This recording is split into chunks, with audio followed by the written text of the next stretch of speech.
Assalamualaikum warahmatullahi wabarakatuh. Perkenalkan, nama saya Rahmat Agus Kardianto dari Prodi Ilmu Komunikasi 04 Universitas Islam Triyadi dengan NPM 21410154. Di sini saya akan menjelaskan tentang persepsi dalam komunikasi interpersonal.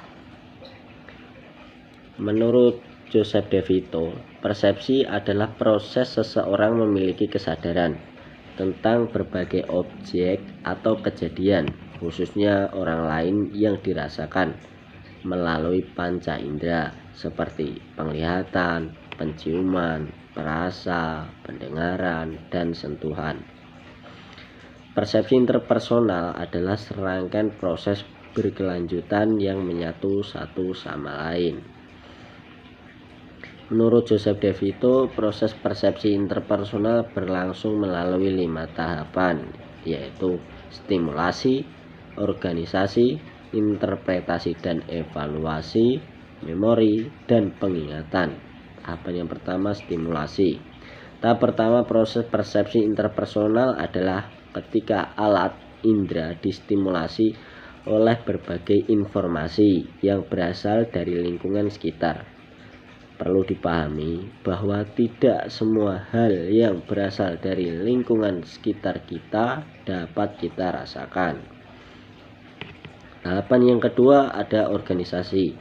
Pada tahap kedua proses persepsi interpersonal, kita mengorganisasi berbagai informasi yang diperoleh. Yang ketiga, interpretasi dan evaluasi. Pada tahap interpretasi dan evaluasi dalam persepsi interpersonal dipengaruhi oleh pengalaman, kebutuhan, keinginan, nilai-nilai, kepercayaan tentang bagaimana hal-hal yang seharusnya, harapan, pernyataan fisik, dan lain-lain. Interpretasi dan evaluasi yang kita lakukan juga dipengaruhi oleh aturan, skemata, dan naskah yang kita miliki. Tahapan keempat adalah memori.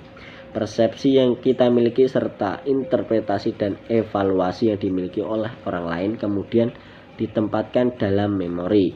Semua informasi disimpan dalam memori dan pada saat tertentu dapat dipanggil kembali. Tahapan kelima ada pengingatan. Pada tahap pengingatan merujuk pada proses mengakses dan menggunakan informasi yang disimpan dalam memori.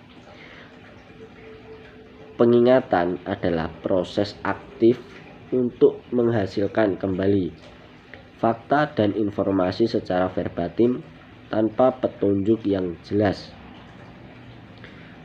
Persepsi interpersonal sendiri dipengaruhi oleh beberapa faktor, yaitu faktor situasional dan faktor personal. Faktor situasional merujuk pada berbagai petunjuk eksternal yang dapat diamati, seperti deskripsi verbal, petunjuk proksemik, kinesik, wajah, paralinguistik, dan artifaktual. Proses interpersonal sendiri merujuk pada faktor personal yang secara langsung mempengaruhi kecermatan persepsi, bukan proses persepsi itu sendiri.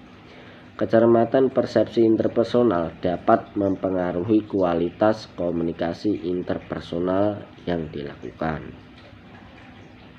Nah, itu sedikit penjelasan dari saya mengenai tentang persepsi dalam komunikasi interpersonal.